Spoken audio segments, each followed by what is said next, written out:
Mesdames, Messieurs, bonsoir, bienvenue au journal et bonne fête de l'Ascension à toutes et à tous.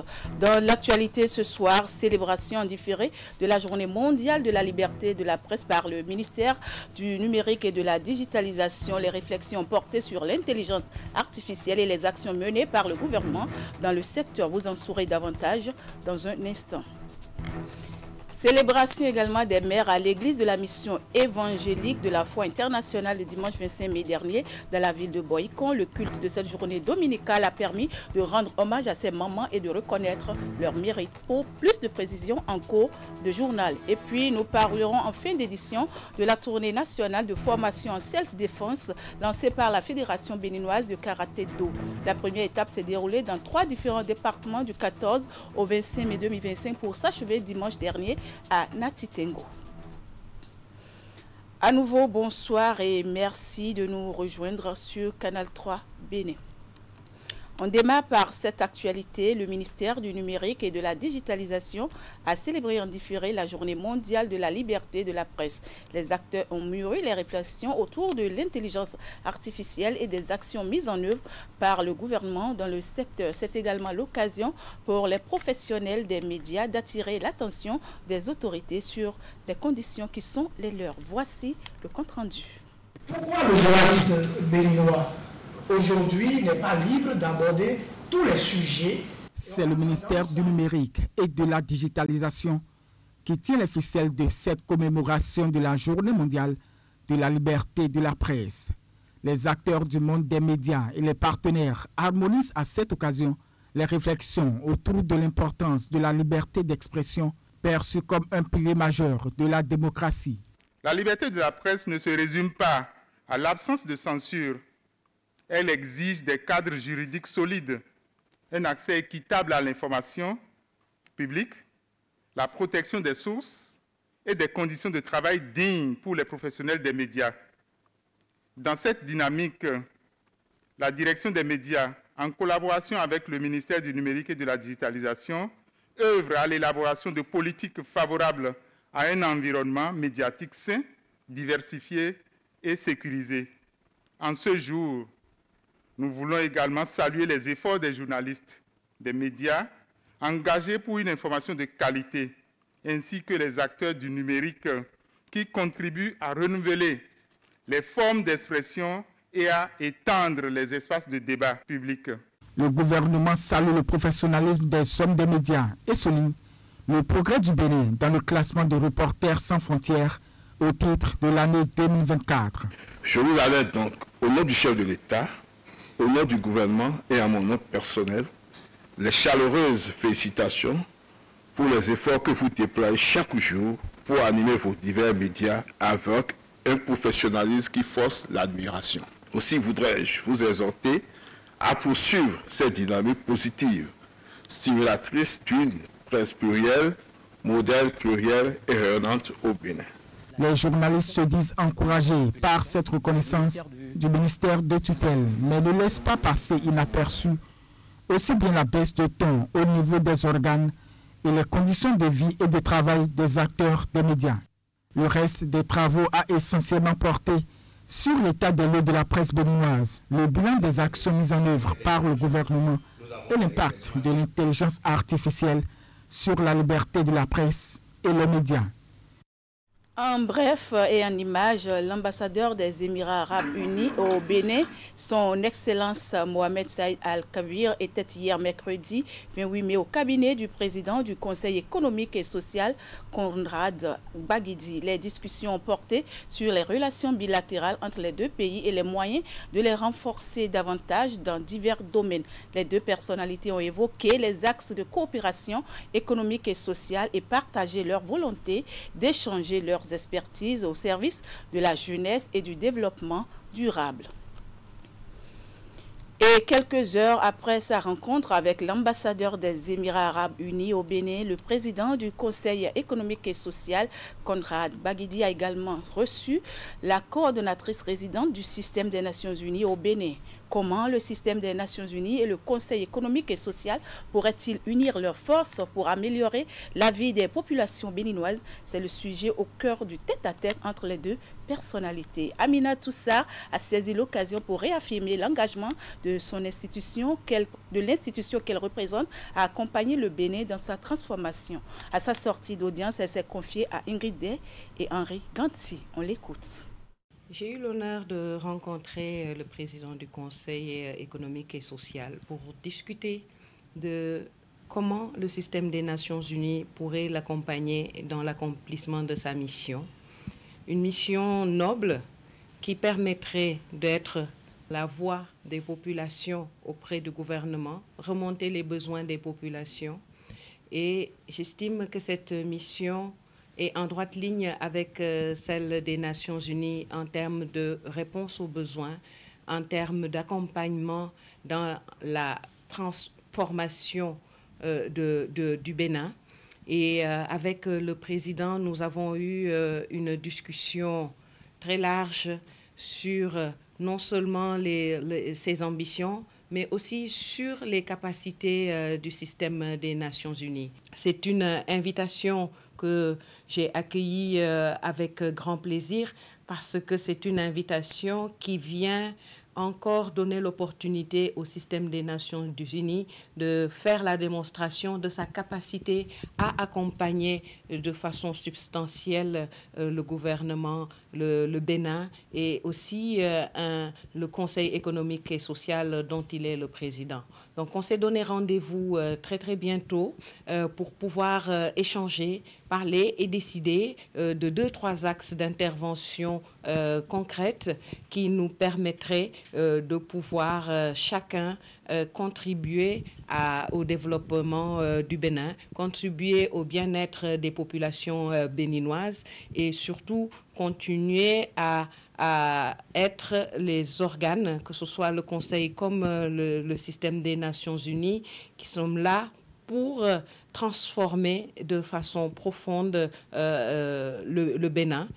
Une ambition qui est en droite ligne avec l'ambition que moi j'ai trouvée en tant que coordonnatrice du système des Nations Unies. Un Bénin transformé du côté infrastructure, du côté de beaucoup de lois qui avancent les droits des femmes. Nous sommes là pour pouvoir nous aussi donner notre contribution à cette belle ambition qu'il a pour son institution et pour le Bénin. Dans un tout autre registre, on a un premier candidat pour les joutes électorales de 2026. Dans une déclaration officielle, Daniel Eda a annoncé sa candidature pour la prochaine présidentielle. Je vous invite à suivre un extrait de sa déclaration. En ce jour solennel, je m'adresse à vous avec humilité, conviction et espoir. Oui, je suis candidat à l'élection présidentielle de 2026. Je suis candidat avec une vision, celle d'un Bénin économiquement prospère et socialement stable dans une Afrique bien intégrée et en plein essor. La même vision que je porte depuis 2014. Je ne viens pas pour diviser. Je ne viens pas pour humilier. Je ne viens pas pour revendiquer un pouvoir personnel. Je viens pour servir. Je viens pour rassembler. Je viens pour réconcilier. Oui, je suis candidat avec un projet. Un projet de société inspiré par ma vision pour le Bénin. Un projet pour le peuple. Un projet que nous porterons ensemble. Nous le ferons 2026. On poursuit ce journal avec le lancement du projet SOS MTNMC par le réseau Wildaf Bénin qui reste fidèle à sa mission. Il s'agit d'un projet qui porte sur la détection et la prise en charge des maladies tropicales négligées à une manifestation cutanée. Ce projet prendra en compte la zone sanitaire à l'Ada Tofo-Zé. L'atelier de lancement s'est déroulé mercredi dans la salle de conférence de l'hôtel de ville d'Alada. Voici les précisions dans ce reportage. Renforcement des déterminants sociaux de la santé favorable à la prévention, et réponse aux maladies négligées à manifestations cutanées dans la zone sanitaire Alada, Tofor et Zé. C'est l'intitulé de ce projet lancé par le réseau Wildaf Bénin dans la matinée de ce 28 mai à Alada. En abrégé SOS MTN MC, ce projet qui bénéficie de l'appui financier de la fondation ANESVAT a pour but d'informer sur l'incidence de ces maladies. Il permettra de renforcer les capacités d'action des populations, des communes d'intervention, notamment les adolescents, les jeunes des deux sexes, les femmes et les personnes handicapées aux fins de la prévention, de la détection précoce et de la lutte contre les maladies tropicales négligées et les violences basées sur le genre. Le défi à relever par le biais de ce projet MTN SOS est donc très important et capital pour nos populations. Je tiens donc à saluer la collaboration de Wildaf Bénin et de cette fondation qui nous accompagne dans la mise en œuvre de ce projet à travers ce qu'on peut appeler une force de travail collectif. Améliorer la qualité de vie des personnes, familles et communautés souffrant de maladies négligées à manifestations cutanées dans la zone sanitaire identifiée. C'est l'objectif principal de ce projet. Objectif qui reçoit l'assentiment des diverses parties prenantes. Il ne s'agit pas d'un projet de plus. Grâce à votre engagement, nous ferons d'Alada Tofozé un modèle de résilience sanitaire. Nous vous rassurons de notre entière disponibilité de soutenir la présente initiative. Je voudrais vous inviter à une pleine appropriation de ce projet. C'est à ce prix que nous réussirons ensemble à construire un environnement favorable à la prévention, à la prise en charge et à l'éradication des maladies tropicales négligées. Une trentaine de participants étaient présents à l'atelier de lancement. Il s'agit entre autres des responsables des guichets uniques de protection sociale, des responsables de la police républicaine, des spécialistes de la santé et des chefs de collectivité. On en vient maintenant à cet élément en titre. Le dimanche 25 mai dernier, les mamans étaient à l'honneur. Hommage et reconnaissance aux femmes du monde pour leur mérite à l'occasion de la fête des mères. Dans la ville de Boycon, l'événement n'est pas passé sous silence. À l'église de la mission évangélique de la foi internationale, les mamans ont été célébrées. L'instant du culte de cette journée dominicale. Enseignements et autres activités ont également meublé les réjouissances. Imet Hélène Moussou pour plus de précisions. Célébration annuelle dédiée à toute femme ayant donné la vie. La fête des mères a pris une connotation particulière à l'église de la mission évangélique de la foi internationale MEF. Le culte de ce dimanche a été l'occasion de rassembler toutes les femmes de la région Zou-Ouest sur la paroisse de Siliro afin de leur rendre hommage. Aujourd'hui, c'est une journée mondiale et que nous ne devons pas rester en marche. C'est pourquoi les femmes du département du Zou-Ouest se sont unies pour dire qu'elles vont célébrer et en même temps prier pour cette nation. Rendez-vous exceptionnel. Les manifestations ont été placées sous le thème « Construire un héritage de joie ». En plus de la méditation sur les différents textes liturgiques du jour, l'Assemblée, notamment les femmes, ont eu droit à des enseignements. Elles ont été édifiées par une devancière sur les comportements que doit avoir une femme pour être une bonne épouse, mère, ainsi que dans son cadre professionnel.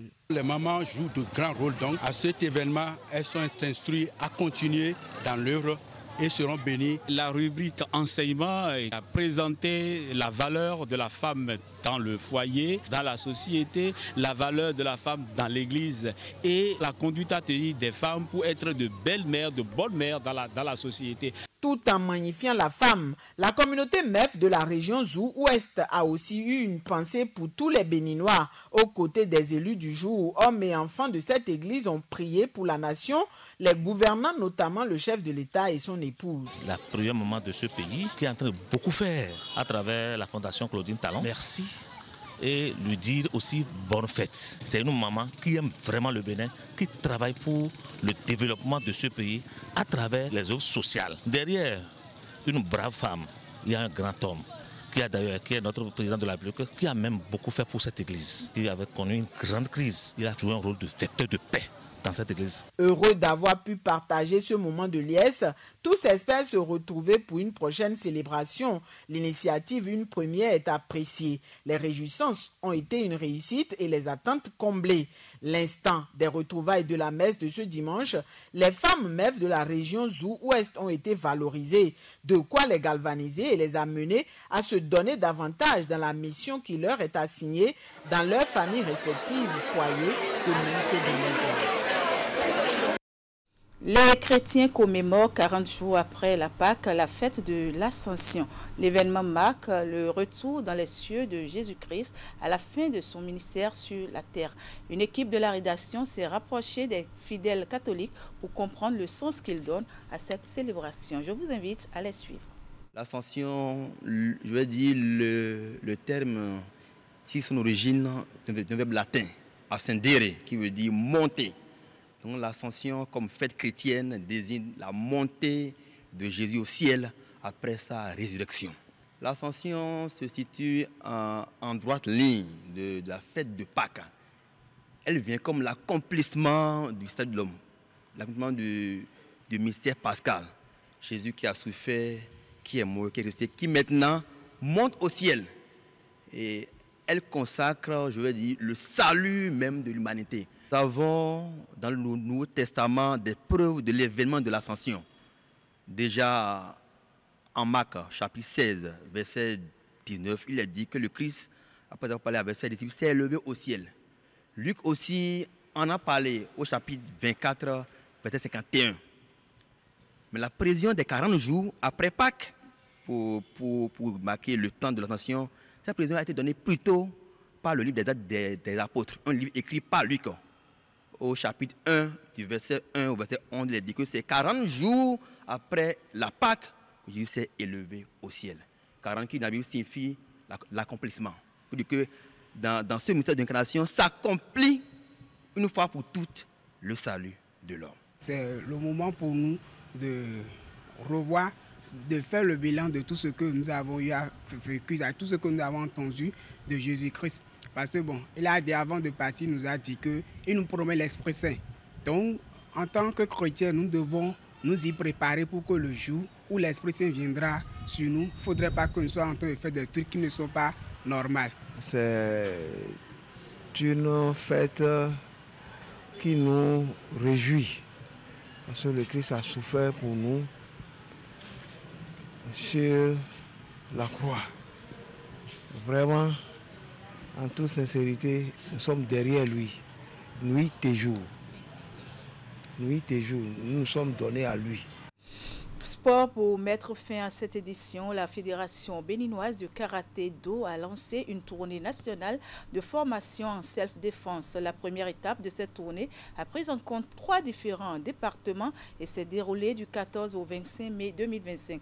Elle a été clôturée dimanche par l'étape de Natitengu et a permis d'outiller de nombreuses personnes sur les techniques d'autodéfense en cas d'attaque. Voici les détails dans ce reportage.